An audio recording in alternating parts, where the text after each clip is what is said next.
Portfolio separation ऐसी बहुत ही simple सी चीज़ है। पोर्टफोलियो सेपरेशन का मतलब है कि अगर एक second, let me just read this. जब इन्वेस्टर के portfolio choices over risky securities are independent of their individual wealth positions.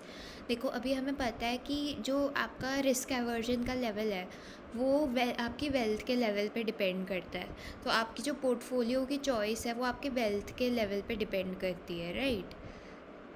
अगर आप ज़्यादा वेल्दी हो तो आप ज़्यादा रिस्की चीज़ में पैसा डाल सकते हो एंड ऑल ऑफ दैट। लेकिन अगर पोर्टफोलियो सेपरेशन का मतलब बेसिकली ये है कि जब आप एक ऐसी सिचुएशन, एक ऐसा सिनेरियो जहाँ पर आपका जो पोर्टफोलियो की चॉइस है वो वेल्थ पे ना डिपेंड करे, बस ऑप्टिमाइज़ करने के पॉइंट ऑफ व्यू से पोर्टफोलियो को चूज़ करो, बट आपके वेल्थ के लेवल पे वो डिपेंड ना करे, ठीक है। अब इस कंडीशन को एनफोर्स करने से बेसिकली एक सॉर्ट ऑफ अजम्पशन टाइप की है कि अगर ये हो जाता है तो हमारी लाइफ सिंपल हो जाएगी, ठीक है। ऐसी सी चीज़ है ये। इसको एनफोर्स करने के लिए हमें कुछ एडिशनल अजम्पशंस चाहिए होती है, कुछ एडिशनल रिस्ट्रिक्शंस चाहिए होती हैं, ठीक है, जिनकी अभी हम आगे बात करेंगे कि क्या 2 कंडीशंस चाहिए तो पोर्टफोलियो सेपरेशन होल्ड करेगा, ठीक है।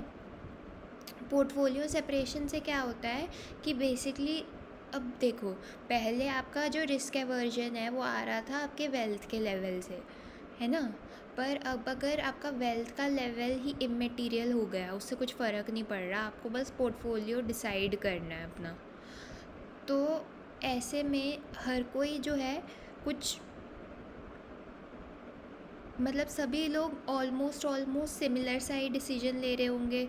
काफ़ी कुछ मतलब बेसिकली बहुत ही लिमिटेड पोर्टफोलियोज़ बनेंगे। पहले बहुत अलग अलग इसलिए बन पा रहे थे बिकॉज सब लोगों का अपना अपना अलग अलग level of risk aversion and वो सब था। सब लोग अपनी वेल्थ से काफ़ी ज़्यादा डिफरेंशिएटेड थे। पर अब कुछ ही सिलेक्ट फ्यू पोर्टफोलियोज़ होंगे, हर कोई जो है सेम सी स्ट्रैटेजी लगा रहा होगा और वही सब, है ना। तो कंप्लीट मार्केट होने का जो इम्पोर्टेंस था वो काफ़ी घट गया है। कंप्लीट मार्केट से क्या था कि आप अपना कोई सा भी अतरंगी सा पोर्टफोलियो बना सकते थे। पर अब मार्केट कंप्लीट है भी तो भी लोग जो है वो बहुत ज़्यादा अतरंगी से पोर्टफोलियो नहीं बनाएंगे, कुछ selected portfolios he. It's like Canva की कोई टेम्पलेट है तो क्योंकि वो टेम्पलेट्स है तो हर कोई वही 4-5 टेम्पलेट्स यूज़ करके ही अपना काम चला रहा है, ऐसा कुछ है, ठीक है। तो जब कैपिटल मार्केट्स इनकम्प्लीट होते हैं तो आपको ये आफत थी कि भाई मुझे तो बस मार्केट की जो सिक्योरिटीज़ अवेलेबल है मैं बस इन्हीं को ही यूज़ करके पोर्टफोलियो बना सकता हूँ, पर कुछ और करना चाहूँ, कुछ अपना खुद का अलग सा कुछ सिक्योरिटी वगैरह बनाना चाहूँ तो वो सब नहीं हो पा रहा था, राइट। वो अचीव नहीं कर पा रहे थे हम। पर द थिंग इज़ कि अब पोर्टफोलियो सेपरेशन का फ़ायदा ये है कि अगर इससे बेसिकली इनकम्प्लीट मार्केट जो है वो इतना ज़्यादा प्रॉब्लमेटिक नहीं लगता। क्योंकि अगर मार्केट कंप्लीट भी होता है तब भी लोग जो है वो जो मतलब बेसिकली द थिंग इज़ कि इनकम्प्लीट मार्केट के कारण कई सारे ऐसे पे ऑफ अपॉर्चुनिटीज़ होती है जो इनफीजिबल होती है, राइट। क्योंकि मार्केट कंप्लीट नहीं है तो आप उनको अचीव नहीं कर सकते। बट द थिंग इज़ कि पोर्टफोलियो सेपरेशन के कारण ऐसे कई सारी अपॉर्चुनिटीज़ जो है वो आप अचीव करना ही नहीं चाहते। आप जो इनफीजिबल पे ऑफ के टारगेट्स हैं वो वाले अचीव करना भी नहीं चाहते। आप जो अवेलेबल मार्केट सिक्योरिटीज़ है उन्हीं में ही मोस्टली खुश रहोगे, ठीक है। तो पोर्टफोलियो सेपरेशन में बेसिकली मार्केट का कंप्लीट होना या इनकम्प्लीट होने से उतना ज़्यादा फ़र्क नहीं पड़ेगा, ठीक है। अगर वो इनकम्प्लीट भी है तो भी यू आर लाइक कि मेरा काम तो चल ही रहा है, मतलब मुझे तो कुछ बेसिक सा ही पोर्टफोलियो जैसा बनाना था वो तो बड़े आराम से बन रहा है, तो मुझे दिक्कत ही नहीं है कोई।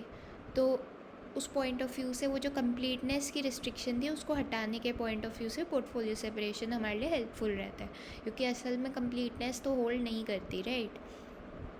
पोर्टफोलियो सेपरेशन को इंश्योर करने के लिए भी 2 कंडीशंस चाहिए होती हैं। या तो मतलब दोनों में से कोई एक हो, या फिर अगर दोनों हो, आइदर केस में पोर्टफोलियो सेपरेशन होल्ड कर जाता है। या तो लोगों के जो यूटिलिटी फंक्शंस है वो क्वाड्रेटिक हो, ठीक है, या फिर जो रिटर्न्स है वो जॉइंटली नॉर्मली डिस्ट्रीब्यूटेड हो। अब इसका क्या लॉजिक है ये सब तो नहीं उसमें हम जा सकते हैं, बट ये तो कंडीशंस है, ठीक है। और बेसिकली इसको और वैसे ये सब अभी करने की ज़रूरत नहीं है, बस इतना पता कर लो कि अगर इसके साथ ये जो पोर्टफोलियो सेपरेशन है और होमोजीनियस एक्सपेक्टेशंस है, इन सब को इकट्ठा अगर हम ले लें तो उससे CAPM मॉडल हम बना सकते हैं, ठीक है। बाकी हम आगे देखेंगे, तो इसमें इतने ज़्यादा घुसने की ज़रूरत है नहीं, ठीक है। अब आगे की बात करते हैं। स्टेट प्रेफरेंस थ्योरी में इंडिविजुअल सेव करते हैं बाय परचेजिंग सिक्योरिटीज़। फर्म्स को इन्वेस्टमेंट के रिसोर्सेज मिलते हैं बाय इशूइंग सिक्योरिटीज़। इसमें तो मतलब कुछ अलग सी बात है नहीं। Securities are precisely defined as, security क्या है वो सब भी हमें पता है, ये सब भी रहने दो। कंज्यूमर्स अपनी एक्सपेक्टेड यूटिलिटी मैक्सिमाइज़ करते हैं अपने वेल्थ वगैरह का कंस्ट्रेंट ध्यान में रखते हुए। Firms are characterised by production functions that define. अब देखो फर्म्स जो है, यहाँ से मुद्दे की बात शुरू होती है। Firms are characterised by production function, firms के प्रोडक्शन फंक्शंस हैं, ठीक है। प्रोडक्शन फंक्शंस डिफाइन करते हैं ability to transform current resources into state contingent future consumption goods, for example where IJ is the initial investment. मतलब कुल मिला के बात क्या है कि ऐसा फर्म का प्रोडक्शन फंक्शन दिखेगा। प्रोडक्शन फंक्शन जो है वो फंक्शन होगा आय का, इन्वेस्टमेंट का। जाहिर सी बात है जितनी ज़्यादा इन्वेस्टमेंट करोगे उतना ज़्यादा प्रोडक्शन होगा, तो इसमें तो कुछ रॉकेट साइंस है नहीं। और जो प्रोडक्शन फंक्शन है तुम्हारा वो भी स्टेट कंटिजेंट है, ठीक है, कि अगर फ्यूचर में फ़लानी स्टेट हो जाएगी तो उसके हिसाब से क्या तुम्हारा आउटपुट निकल के आएगा, उस टाइप का प्रोडक्शन फंक्शन है, ठीक है। मतलब कि अगर फ्यूचर में स्टेट 1 होती है तो अलग रिज़ल्ट मिलेगा, स्टेट 2 होती है तो सेम IJ के साथ अलग रिज़ल्ट मिलेगा। तो ये स्टेट कंटिजेंट है जो तुम्हारा प्रोडक्शन फंक्शन है। कौन सी स्टेट चल रही है फ्यूचर में उस पर डिपेंड करेगा कि तुम्हारा क्या टोटल आउटपुट बन के आएगा, ठीक है। टोटल जो स्टेट कंटिजेंट आउटपुट है produced by a firm must equal sum of payoffs from all securities issued by a firm. जो स्टेट कंटिजेंट आउटपुट है produced by a firm must equal sum of payoffs from all securities issued by a firm. एक second दो।